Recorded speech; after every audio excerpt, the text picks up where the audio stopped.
Diz assim a palavra do Senhor: se há, pois, alguma exortação em Cristo, alguma consolação de amor, alguma comunhão do Espírito, se há entranhados afetos e misericórdias, completai a minha alegria de modo que penseis a mesma coisa, tenhais o mesmo amor, sejais unidos de alma, tendo o mesmo sentimento. Nada façais por partidarismo ou vanglória, mas por humildade, considerando cada um os outros superiores a si mesmo. Não tenha cada um em vista o que é propriamente seu, senão também cada qual o que é dos outros. Oremos mais uma vez. Senhor nosso, rogamos-te, ó Deus, que nesse tempo reservado para o culto ao Senhor, à medida que nos expomos a Tua palavra lida e pregada, Teu Espírito Santo, que a todos ilumina, possa iluminar o nosso entendimento de tal maneira, ó Deus, que à medida que passarmos os nossos olhos e deixarmos a nossa mente debruçar-se, ó Deus, sobre a Tua palavra e a Tua Escritura, sejamos todos igualmente edificados por Ti mesmo.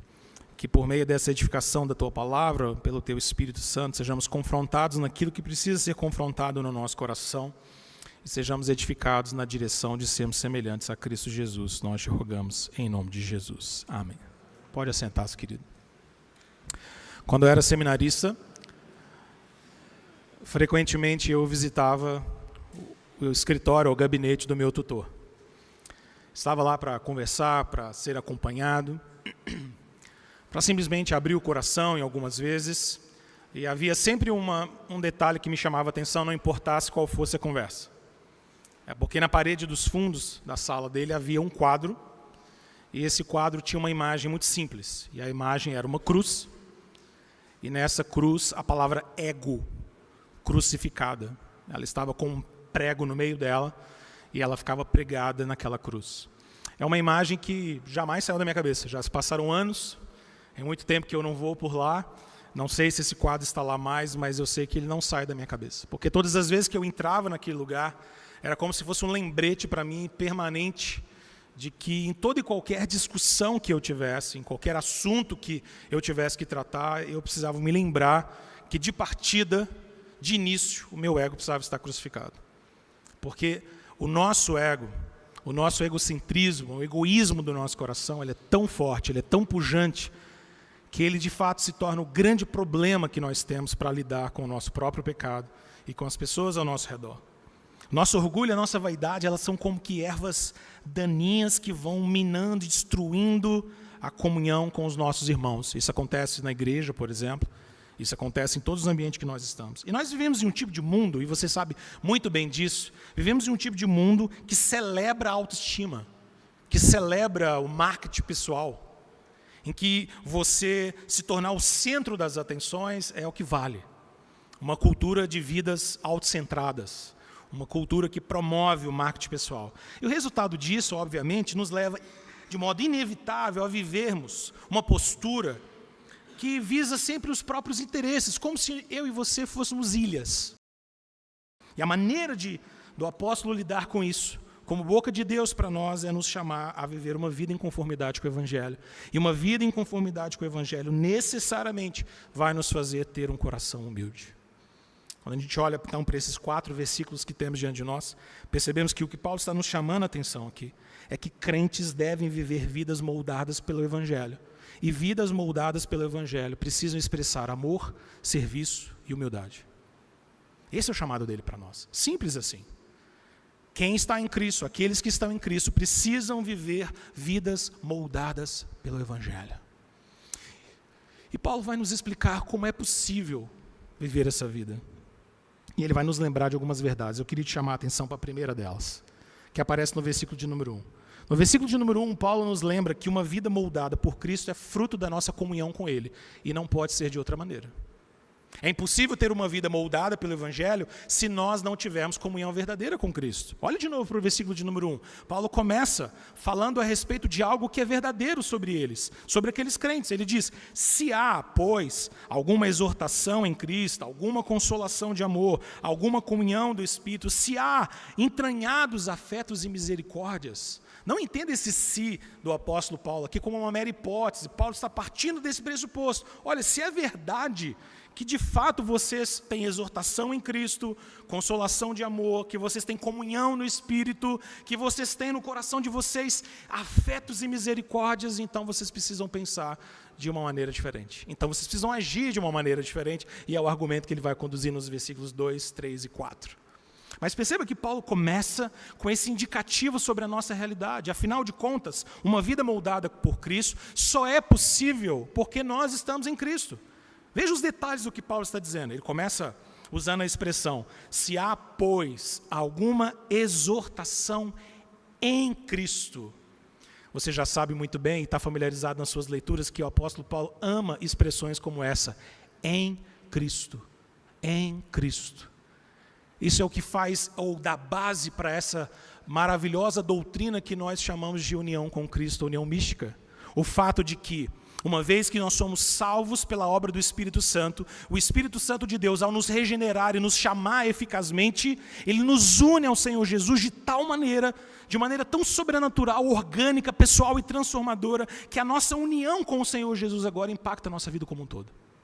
Se nós estamos em Cristo Jesus, nós então recebemos dele, o cabeça, vida espiritual, porque nós somos o seu corpo místico. E Paulo pode apelar então dizendo: se existe algum consolo, alguma exortação em Cristo, Paulo está apelando para o fato de que, unidos ao Senhor Jesus, nós encontramos encorajamento espiritual para vivermos uma vida de unidade, para vivermos uma vida transformada. É porque nós estamos em Jesus, é porque recebemos dele toda a graça, é porque somos alimentados por sua palavra, é porque somos dirigidos por sua direção. Cristo é sobre mim e sobre você um rei, um sacerdote, um profeta. Ele nos governa dos céus porque é cabeça da igreja.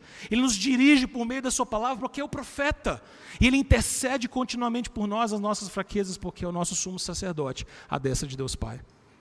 Nós estamos unidos ao Senhor Jesus e somos fortalecidos. E Paulo diz: se tem alguma exortação, se tem algum encorajamento, essa seria uma outra tradução dessa palavra, se vocês têm isso, então completai-me a alegria, ele diz no verso 2.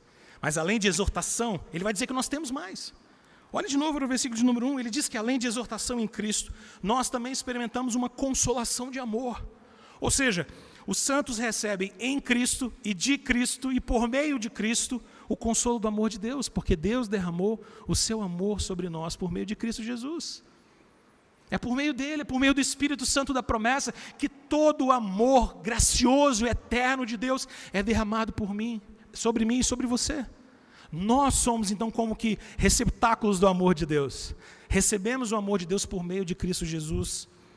E Paulo está dizendo: se vocês têm encorajamento em Cristo, se vocês têm consolo nesse amor eterno de Deus, nós precisamos então agir de maneira diferente. Porque uma vida moldada por Cristo nasce da nossa íntima comunhão com o Senhor. Mas Paulo usa mais expressões aqui ainda.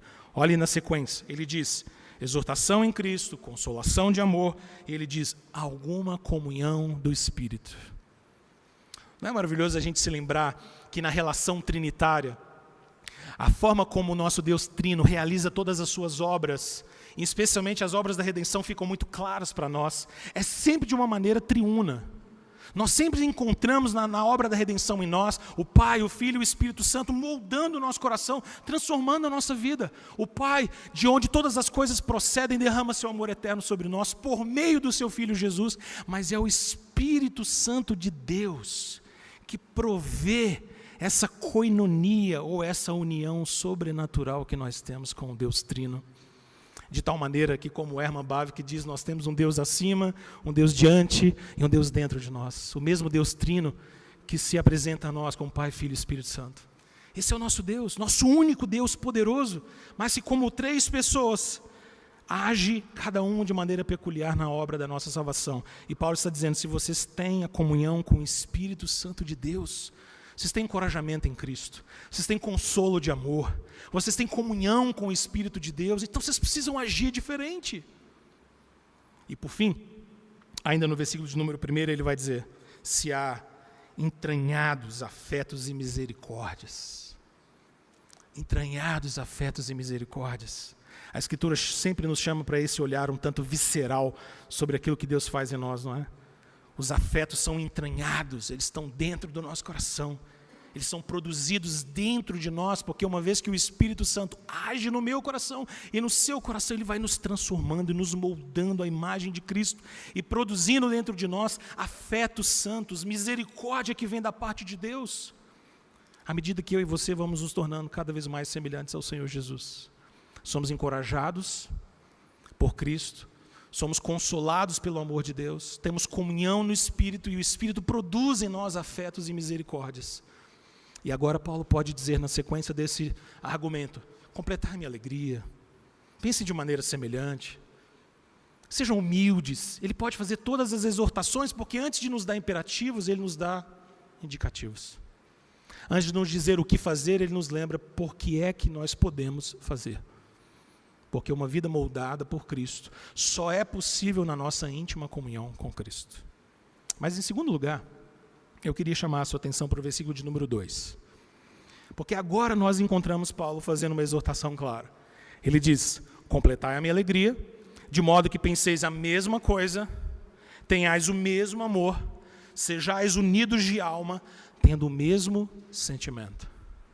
A segunda verdade que o apóstolo nos conduz aqui sobre essa necessidade de vidas moldadas pelo Evangelho é de que uma vida moldada por Cristo produz necessariamente unidade espiritual. Uma vida moldada por Cristo só é possível na nossa íntima comunhão com Ele. E uma vida moldada por Cristo produz necessariamente unidade espiritual.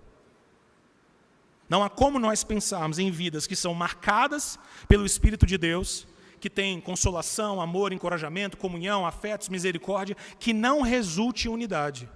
De tal maneira que a desunião no meio da igreja, as rixas, as contendas, são problemáticas porque não deveriam sequer existir no meio do povo de Deus. Se nós de fato temos esse agir gracioso do Senhor dentro de nós. Perceba, Paulo está falando aqui sobre essas marcas de uma nova atitude dos crentes. Ele vai descrever isso dizendo que nós precisamos de um mesmo pensamento, um mesmo modo de pensar, que nós vivenciamos o mesmo amor, unidade de alma e da maneira que nós enxergamos ou pensamos todas as coisas ou sentimos todas as coisas. É interessante porque Paulo começa o versículo de número 2 dizendo que ele tem uma expectativa de que aqueles irmãos em Filipos completassem a sua alegria. Por que Paulo usa uma expressão como essa? Você se lembra que Paulo tem profundo amor pela igreja de Filipos. Ele tem gratidão enorme por esses irmãos. Ele diz em vários locais, especialmente no capítulo de número 1, que esses irmãos eram cooperadores no Evangelho. Era gente crente, gente envolvida com o Evangelho. Paulo termina essa epístola agradecendo os irmãos de Filipos pelo fato de que quando ele foi para Macedônia, apenas a igreja de Filipos se relacionou com ele enquanto a dar e receber. Paulo sabe que esses irmãos são crentes, gente de Deus, gente que vive unidade, gente que entendeu o Evangelho, mas Paulo tem uma consciência que eu e você precisamos ter também à luz da palavra de Deus. Nós podemos sempre crescer mais no Senhor. E é por isso que ele diz: complete a minha alegria. É como se de alguma maneira ele estivesse dizendo: olha, eu já tenho muita alegria de saber tudo que eu sei de vocês, e essa é a carta da alegria, não é? Paulo fala tanto sobre isso aqui. Ele diz: olha, eu já me alegro de saber as coisas que eu sei de vocês. Quando Epafrodito conta do que está acontecendo, eu fico cheio de alegria no meu coração, mas completa a minha alegria. Vocês podem um pouco mais. Vocês podem entender ainda mais profundamente o impacto do Evangelho de Cristo dentro do coração de vocês. E isso por meio da obra do Espírito Santo. Completem a minha alegria. Porque Paulo sabia, irmãos, que quando o nosso egoísmo, quando a nossa vaidade é deixada de lado, nós de fato somos transformados para servir o Senhor de verdade. O que nos impede muitas das vezes de dedicarmos a nossa vida, o nosso tempo, as nossas forças ao serviço ao Senhor, ao serviço do reino de Deus, é a dureza do nosso coração. É o egoísmo, é a vaidade, é o desejo de prestígio, é o desejo de primeiros lugares, de tapinhas nas costas, de termos sempre a proeminência, a certeza, as convicções, de estarmos sempre certos. E isso é que nos trava de servir ao Senhor. Por isso Paulo está dizendo aqui no versículo de número 2, que uma vida moldada por Cristo produz unidade espiritual. Afinal de contas, olha para o texto de novo, ele diz: completem a minha alegria de tal maneira que vocês pensem a mesma coisa. Vocês têm o mesmo modo de agir. Paulo não está dizendo aqui, obviamente, que a gente pense a mesma coisa o tempo inteiro. Ele não está sugerindo que agora a gente não tenha opiniões diferentes, mas no sentido de que nós somos dirigidos para uma mesma ideia, para o mesmo foco que é a glória de Deus. Se o nosso foco é glorificar ao Senhor, nós podemos até ter opiniões divergentes entre nós sobre assuntos secundários, mas esse assunto, esse tópico, esse foco não pode ser discutível entre nós, porque nós amamos a glória de Deus e vivemos para a glória de Deus. Se como povo do Senhor estamos unidos com o mesmo modo de pensar, com a mesma direção, então nós sabemos onde queremos chegar. É isso que ele está dizendo. Ele diz ainda, no versículo de número 2, de modo que penseis a mesma coisa, tenhais o mesmo amor. O mesmo amor precisa habitar no nosso coração. Esse amor que nós aprendemos de Cristo, porque nenhum de nós pode amar se não fomos amados primeiro. Deus é amor. Importa então que amemos uns aos outros. E o amor de Deus derramado no nosso coração faz com que o meu egoísmo e o seu egoísmo seja vencido e seja transformado. E como crentes, nós não vivemos mais a pensar em nós mesmos o tempo inteiro, mas amamos uns aos outros, expressamos nosso amor pelos irmãos. E é isso que Paulo está exortando essa igreja. Além disso, ele diz na sequência, tenhais o mesmo amor, sejais unidos de alma. Como o apóstolo Paulo é enfático aqui com essas palavras, não é? É como se ele de fato está compromissado em nos convencer, palavra após palavra, expressão após expressão, de que nós precisamos ter unidade. Nós não apenas pensamos a mesma coisa, nós não apenas temos o mesmo amor, mas nós temos a mesma alma. A mesma alma. É lógico que Paulo não está pensando aqui numa espécie de fusão sobrenatural de almas, como se a gente se ajuntasse todo mundo e misturasse, e ontologicamente nós virássemos uma única alma. Não é disso que ele está falando. Mas é nos mostrar que essa unidade em Cristo Jesus precisa ser de fato tão íntima, tão profunda, que pode ser descrita como uma unidade de alma. Somos juntos, mesmo propósito. Pense nessa casa de profetas, como a nossa unidade precisa ser refletida aqui, porque todos nós estamos aqui com o mesmo propósito, atender à vocação do Senhor Jesus, para proclamar a glória dEle.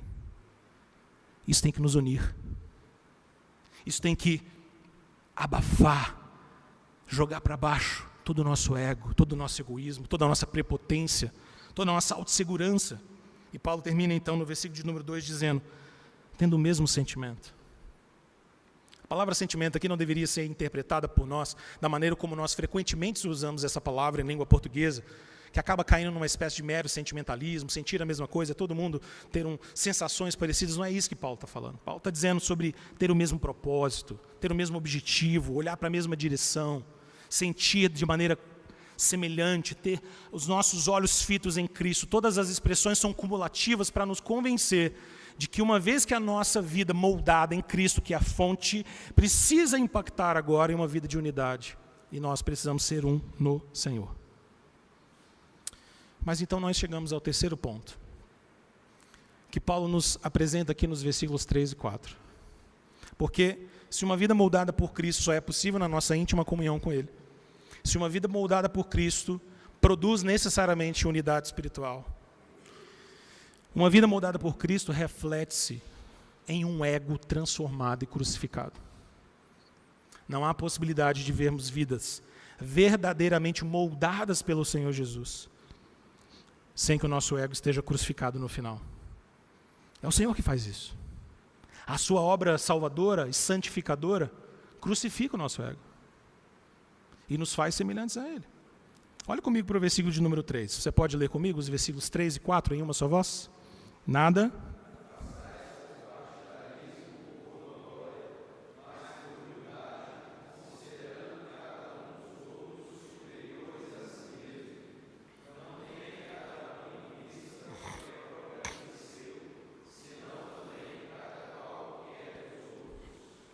Perceba o que o Paulo está dizendo para nós aqui. A sua exortação é de que eu e você precisamos abandonar o egoísmo do nosso coração. Porque o egoísmo necessariamente nos leva a partidarismos, a grupos de interesse, movidos por vaidades, e nós então nos ajuntamos, preferimos algumas pessoas e desprezamos outras, sempre engajados em fazer aquilo que nos agrada, sempre engajados em fazer aquilo que tem a ver conosco. E Paulo está nos exortando duramente aqui, Paulo está dizendo, olha, considere os outros superiores a si mesmos. É como se ele estivesse dizendo, olhe para o lado. E eu não vou pedir para você falar alguma coisa para o seu irmão, não, pode ficar tranquilo. Olhe para o lado, veja os seus irmãos, considerem que eles são superiores a você. Irmãos, isso é completamente contraintuitivo para nós. Porque nós normalmente nos posicionamos diante das pessoas como superiores a elas. Basta a gente aprender uma coisinha desse tamanhozinho e a gente já se... Eu sei, você não sabe. Essa é a tendência pecaminosa do nosso coração. Paulo está dizendo, olha, considerem os outros superiores a si mesmos. Como isso é contraintuitivo, como isso vai completamente na contramão da inclinação pecaminosa do nosso coração. Nós estamos engajados desde a hora que acordamos até a hora que dormimos com o nosso próprio sucesso. É a maneira como o pecado nos conduz a viver, mas não é assim que Deus quer que nós vivamos. Não é assim que nós vivemos vidas transformadas. Paulo vai dizer no versículo de número 4, não tenha cada um em vista o que é propriamente seu, senão também o que é dos outros. É como se ele estivesse dizendo, olha, a sua preocupação não deve ser apenas com aquilo que é seu, mas sobretudo o seu olhar, o seu esforço, a sua preocupação precisa ser com aquilo que é do outro. De novo, irmãos, a gente tem que admitir, isso é muito contraintuitivo. Essa não é a tendência natural do meu coração pecaminoso, nem do seu. Martin Lloyd-Jones diz o seguinte, ele diz que a causa da nossa desunião é o ego no controle, examinando tudo do ponto de vista do eu mereço, do que me compete e dos meus direitos. Eu acho que ele está certo. O grande problema de nós termos desunião entre nós, brigas, desacordos, partidarismos, dureza de coração, é porque o nosso ego frequentemente assume a cabine de controle da nossa vida. E então tudo passa a ser vivido do ponto de vista do eu mereço isso, eu quero isso, eu prefiro isso, isso me agrada, isso não me agrada, isso me compete, isso não me compete. É tudo sobre eu. É tudo sobre nós. O chamado que o apóstolo nos faz, então, aqui nos versículos 3 e 4, para não fazermos nada por partidarismo, nem por vanglória, mas com humildade no nosso coração, é vivermos uma vida fora de nós mesmos. Fora de nós mesmos. Saímos de nós mesmos um pouco, deixando essa vida autocentrada, obcecada pelos nossos próprios interesses. Tim Keller escreveu uma obra chamada Ego Transformado, em que ele basicamente desenvolve um argumento de C.S. Lewis a respeito de humildade. E lá pelas tantas ele diz o seguinte, a essência da humildade resultante do Evangelho não é pensar em mim mesmo como se eu fosse mais, nem pensar em mim mesmo como se eu fosse menos. É pensar menos em mim. Perceba o que ele está dizendo. Tim Keller está dialogando com o conceito que C.S. Lewis define humildade como autoesquecimento. A humildade não é o quanto eu penso de mim mesmo, se eu penso muito ou pouco. A humildade é parar de pensar em mim mesmo um pouco. É dar uma trégua. Chega de pensar. Chega de ficar o tempo inteiro pensando em mim.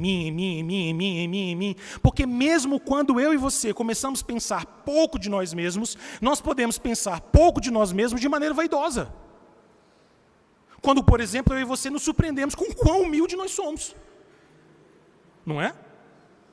A gente age de uma maneira tão humilde que a gente fala, como eu sou humilde? E alguém já disse, a humildade é a virtude mais tímida de todas. Comece a falar dela, ela vai embora. Comece a citar o nome dela e ela desaparece. Às vezes nós somos assim. Fazemos algo muito servil, muito gracioso, e alguém chega para nós e diz, meu irmão, eu queria te dizer uma coisa, você é um grande servo de Deus, é maravilhoso ver você servindo e doando sua vida ao Senhor. Aí você fala, é mesmo. Na minha humildade, eu tenho que dizer que eu tenho servido mesmo. Perceba que o ponto, então, não é pensar mais ou menos de nós mesmos. É simplesmente não pensar em nós. Humildade é autoesquecimento. É esvaziar-se. Para servirmos aos outros. Para enxergarmos os outros de maneira diferente. A humildade do Evangelho mata, diz Tim Keller, a minha necessidade de pensar em mim mesmo. A humildade do Evangelho mata a necessidade de pensarmos em nós mesmos. Perceba o quanto isso é desafiador para o nosso coração, irmãos. Mas é o que Paulo está nos exortando aqui. Uma vida moldada pelo Evangelho de Cristo é uma vida em íntima comunhão com o Senhor Jesus. E uma vida moldada pelo Evangelho de Cristo produz necessariamente unidade espiritual. Porque no final das contas, uma vida moldada por Cristo reflete-se em egos crucificados. Essa é a única maneira que eu e você temos para servir ao Senhor de verdade. É por isso que na sequência desse texto, Paulo vai dizer no versículo de número 5, e vai estampar diante dos nossos olhos a imagem da glória de Cristo e do seu autoesvaziamento, para que nós tenhamos em mente a ideia que ele apresenta no verso 5, tende em vós o mesmo sentimento que houve também em Cristo Jesus, que subsistindo em forma de Deus, não teve por usurpação ser igual a Deus, esvaziou-se a si mesmo, assume forma humana, assume forma de servo, é obediente até a morte, morte de cruz, pelo que Deus o exaltou sobremaneira, ele deu o nome acima de todo nome. Ele que veio de tão alto, foi tão baixo para nos salvar. Paulo diz, é isso, é esse sentimento, porque nós precisamos de vidas moldadas em Cristo Jesus. Quero concluir essa mensagem nos exortando a pensar que a nossa comunhão com o Senhor é a única maneira de nós termos vidas transformadas. Nenhum de nós aqui, por mais virtuoso que queira ser, pode ter uma vida impactada verdadeiramente pelo Evangelho se nós não estivermos em Cristo Jesus. É por obra do Espírito de Deus, é porque estamos nele, é porque estamos unidos a ele, é porque o Espírito age em nós de dentro para fora, é porque ele molda o nosso coração e muda a disposição dominante da nossa alma, é que nós podemos ser pessoas transformadas. Agora, vidas transformadas pelo Espírito Santo necessariamente vão frutificar em egos transformados. Porque não há possibilidade que Cristo habite ricamente em nosso coração e ele continue competindo com o nosso ego que quer habitar ricamente também no nosso coração. Não dá. Quanto mais Cristo vai penetrando o nosso coração e dominando a nossa vida, pela ação santificadora do Espírito Santo de Deus, mais nós vamos saindo. Importa que ele cresça em nós e que nós diminuamos para a glória dele. Vamos orar?